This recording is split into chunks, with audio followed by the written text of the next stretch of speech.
live from New York. It's a show that's wishing you a very Merry Christmas. I woke up and it was snowing this morning. Yes. And it's been snow on the ground. Oh, it's a white Christmas here in New Jersey. And up where you live in upstate, it's been snowing. Oh my for gosh, weeks. I have my own snowplow. Fantastic. First hour of First Things First. Packers dominate the Saints 34-0. J-Lo, under 200 yards passing the route, but still. Josh Jacobs over 100 on the ground and a touchdown. Okay, Packers are 11-4, Brew. You have them going to the Super Bowl in non-division games. They're rolling. So, what did they prove with this win? Well, quick question for you, Wiles. Okay. After seeing that interview with Josh Jacobs, where are the Packers on your vibes meter? They gotta be high. The vibes are great to me. You didn't love that? I liked it, but it wasn't like... Loved it. No, it wasn't like over the moon vibe. A guy that's overjoyed to get into the postseason. He said like our He's been ceiling losing teams for, with the Raiders all those years. He wants to rock and I'll roll. be honest with you, it didn't really even register. Wow. It just felt like a successful team. Well, let me Justice change Jefferson was the talking about direction. LSU. Yeah. Dan Campbell is going Okay. crazy. Why should we be mad? Yeah. Here's what they proved. Since you didn't catch it, let me explain it, make it clear to the audience. They proved last night, Nick, that they have the killer instinct. Oh. They proved that despite their age, their youthfulness, they're the youngest team in the NFL, that they have the maturity to stay locked in and focused. You know why I know that? Because they, of all teams, delivered the first shutout in the NFL this year. Obviously, their team's good enough to shut out weak opponents. But they went and did it. You got to stay focused. You can't make a mistake. You can't let up. You can't get, we blowing them out. You can't look ahead to next week Let where them get it's a field goal. huge game against Minnesota. You have to have the killer instinct. And that's what they showed me. And Nick, we talk about all the contenders in the NFC. And we have to admit, they all have a weakness. Correct. Detroit, obviously, the injuries on defense, and even David Montgomery, you're going to miss him. And Minnesota, the Sam Darnold question. I don't know if that's a fair one. It's a question. I don't know that it's fair to call him right now a weekness, but it is a question. Just a question. It's definitely That's a it. question. Any quarterback that's never started a playoff game, it's a question. And he's played, 5, 6 years before This this? is his 7th year. Yeah, he's played a long time. It's not like he only played a year or two totally fair. with the Jets or whatever. Absolutely fair. And then, of course, Philly, Sirianni can be a question. Jalen, not so much because at least he played well in the Super Bowl. But, Nick, I don't have any question. I got one question about them because I think defensively they're top 10 in both passing and rushing. The coach is great. The quarterback's arguably the most talented or one of them in the NFC for sure. I think he's the best in the NFC. And then Josh Jacobs is running the ball as well as anybody not named Saquon or Derek. And so what about Rico? the only question is this. Yeah. Will their experience, lack of experience, get to them? But last year they were great in the playoffs. So I don't even know if that's a legit question. So I don't think that's the only question. However, I think the real question is not even a question, it's a fact. They can't win the division because they're eliminated from that. If they win out because Detroit and Minnesota play each other, someone's going to get another win. They can't win the division. So they're basically locked into 3 straight road games. That's not a question as much as it is just their reality, and that is an incredibly tough path for anyone. Again, the Packers did it once with Aaron Rodgers, young they Aaron, won their last and season. obviously Tom Brady and the Bucs did it. I don't vape anymore. Really? No. Old school now. You went back to old school. That was, I don't know, that was my phone or something. I apologize. But regardless, so it's not that it can't be done. That's incredibly tough. But where I have come around, Brew, is I look at the NFC right now, and the 7 teams that I think are going to make the playoffs. We know 5 of them. And then I think Tampa's going to win that division. And I think, and the odds makers agree with me, the Rams are a huge favorite to win that division. Man, I think you could make a case for, it's the first time in my life where a conference, I wouldn't be shocked, truly shocked, if any of the 7 made it. If I were power ranking it right now, this is how I would do it. I would have Philly right now as the favorite. Whoever wins the division between Minnesota and Detroit as the second favorite, because that probably is going to come with the bye, as it's the division and the bye and all of it. I would have Green Bay right now third. The Rams ahead of. yes. Because even if, say, Minnesota finishes second. Yes, exactly, okay. because it's the same road. To be finishing fifth or having the 5 or the 6 seeds, the same road, in my opinion. And then the Rams, and then the loser of Minnesota, Detroit for that. And then I'm not going to totally disqualify Tampa, and I'm not going to totally disqualify Washington with the way Jaden's playing. So I just can't say it again. Exactly. I have the counter take to Bruce's take. Which is what? You're going to get lots of presents? Or is your family nice to you, loves you, gives you lots of presents, or one big present? I don't, it depends on the year. I'm not sure. What would you like me? What helps your question? Lots of presents. Lots of presents. Is Several my answer. presents. Several presents. The Packers are like, wow, I got a present. This is great. It's not one of your favorite presents. It's just like a nice sweater that I'm getting. Like, this is great. And as much as you want to look at the glass half empty version of all these teams, I'll say, well, the Rams have a Super Bowl winning quarterback and a Super Bowl winning coach. The Eagles, we talk about having all the weapons, and Saquon might break a historic NFL record. The Vikings just toss it up to Justin Jefferson, and he makes something happen. The Lions are setting offensive records, rolling and having trick plays that they're so good and so explosive on offense. Like, maybe you should save some of that explosiveness. What are the Packers do that blow me away? So you know what? My favorite present So can I respond to Packers. that before what you is go, it? Brew? They're like, oh, they're just very good. I actually had like a similar analysis, but came to a different conclusion. Okay. So the Packers they have 3 players on offense that make $4 million or more. They have 4 players on defense that make $4 million. They only have 7 players on the whole roster that make at least $4 million. Now, part of that is because they're very young, and part of that is because they are a team chock full of B and B plus players. Not a lot of A's.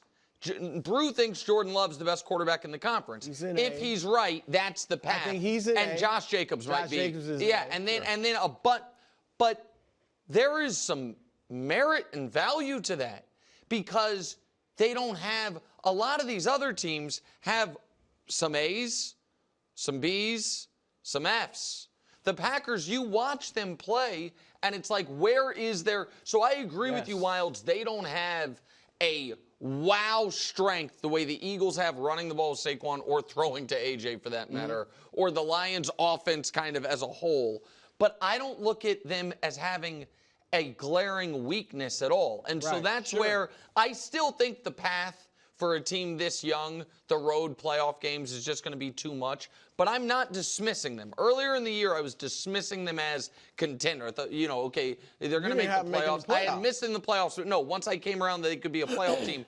But at this point, with that conference, to me, Brew, not having a juggernaut, which I don't think the Lions are, thanks to the injuries, to me, it's wide open for them. And you know what else was, and Nick brought it up, most guys making $4 million or less.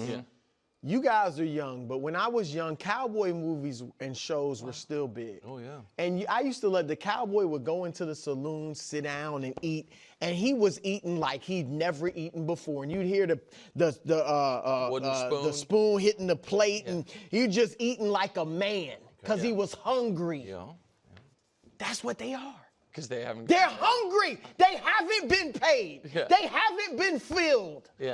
That's what I like. That's their superpower. And you saw it last night. The Chiefs, the Ravens, the Steelers, the Lions, they don't need to shut anybody. I don't know. No, my boys are like, yo, we want this on our resume, that we're hungry enough to put up a goose egg on somebody.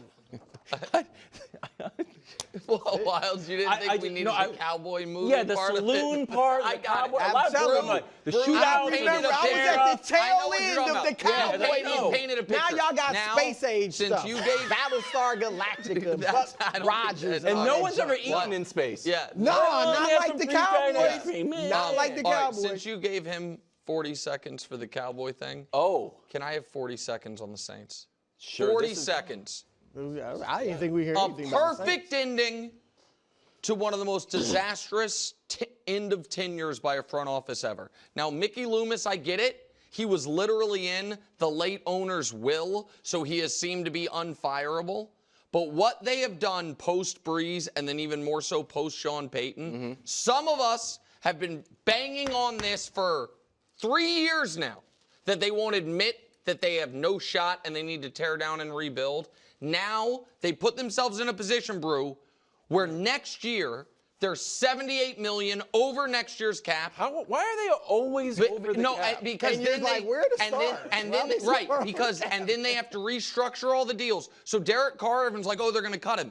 He's $51 million on the books next year. You know how much he is if they cut him? $51 million. They have no way out except for further restructuring. So because of what they've done there, this Saints team, best case scenario, can start to be competitive in 2027.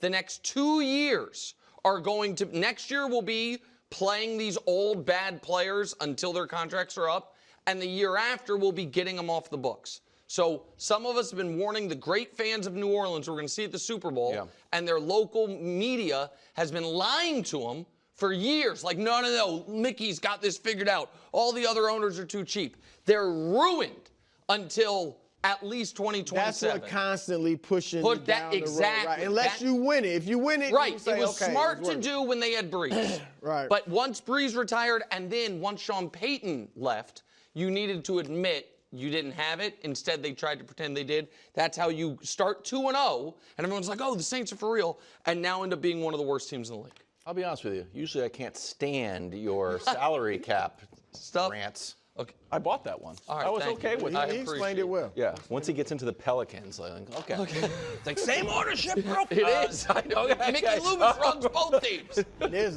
Sixers Spurs in a battle of Wemby versus Embiid. Embiid versus the refs, and the refs accidentally versus Andre Drummond. Embiid plowed into Wemby, collected a pair of techs. Sixers end up winning the game, but Embiid's ejected. Your reaction? All right. I think it's important to explain the Drummond sequence before, because I think it set the table for the players to being so angry.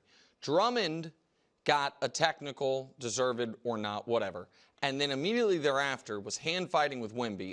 Wemby falls over. I thought it was a flop. Looks like his foot got stepped on. I thought it was initially, but he stepped on his foot, yeah. And the ref throws Drummond out. He gets thrown out, leaves the court.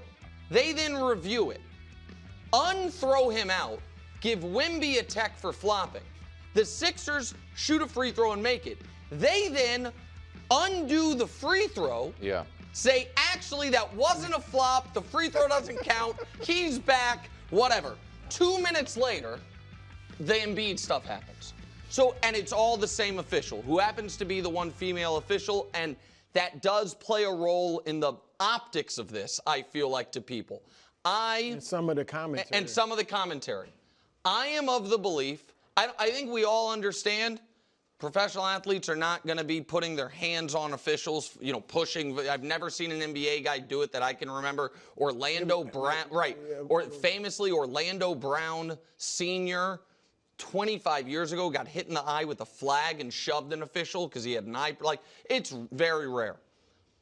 Assuming no one's going to actually escalate to physical contact, I think we have to treat officials almost as gender-neutral parties, meaning I don't think there should be like, well, it'd be okay to MF or yell at Goebel, but you shouldn't, or a male official. I think it's patronizing to the person at the job. Totally I don't think most of these people in those jobs would like to be treated differently. I think it's so that piece of it. It does look weird, a giant man looming over a woman. But it's a men's sport. Right, and so I don't think that's. I think it's unfortunate, but I don't think it makes what Embiid did any worse. What I do think is this. I don't think you should be able to eject players individually. I think that ejections need to be a crew decision. And I don't think that, because I think that referee was on tilt. And I think you saw it with the Drummond ejection and then everything being rescinded. There was some video of her saying to Nick Nurse after the Drummond thing, I bleeped up.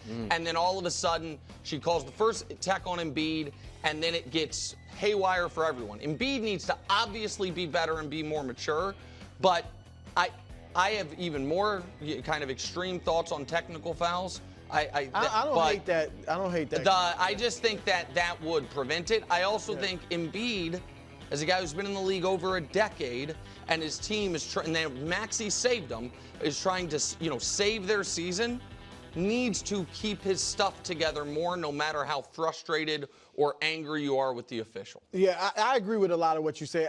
First of all, the female, you're right, the optics look bad. Obviously, we're all against threatening violence, women, all that stuff.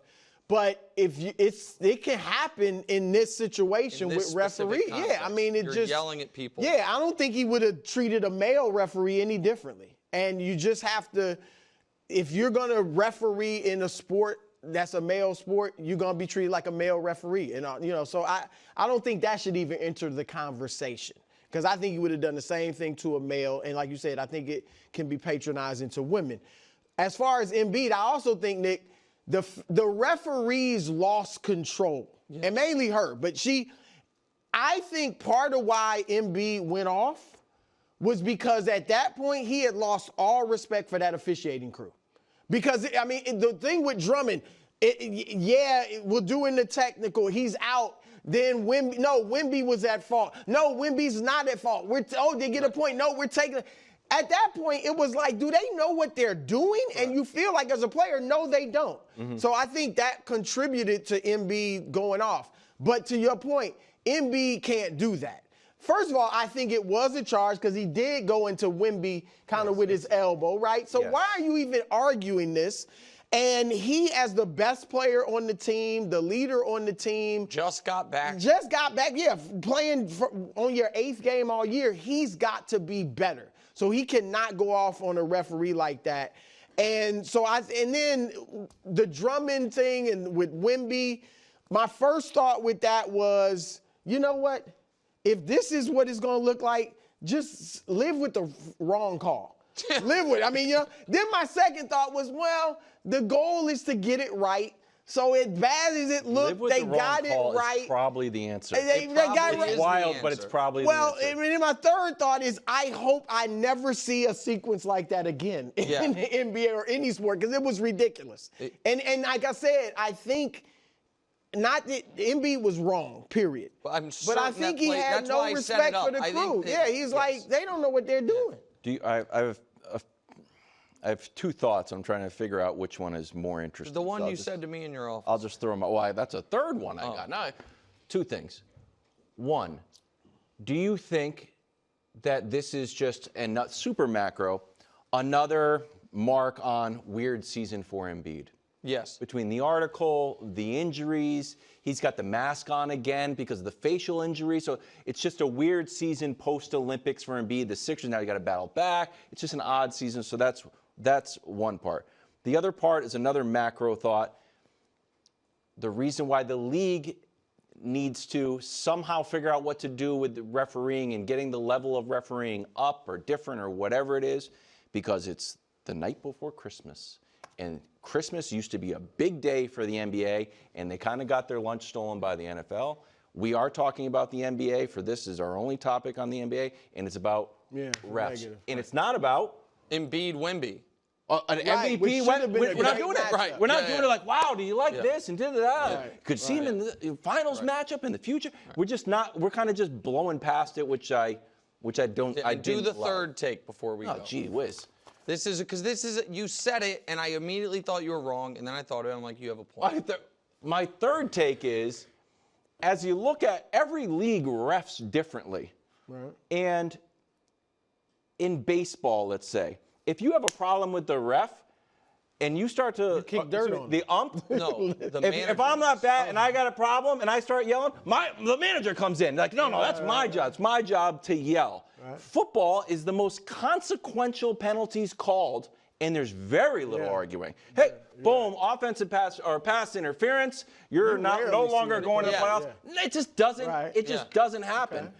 Well, tennis, you don't have it. You don't allow robots. No, just robots. Blame Yeah. blame the robots. That used to be fun, but now we're blaming the robots. Probably need a little more arguing. Yeah. Hockey, you actually are into it with the players, but you don't talk to the refs barely at all. Because they can fight each So other. it's just odd. Like and there's also a theory. So now you open me up to a podcast. Oh, I thought you were going to give an answer. Yeah, on no, what it should No, be. the other theory is, should the refs just take themselves out a little bit? Because what is interesting is this is not my theory. I wish I knew whose theory it was.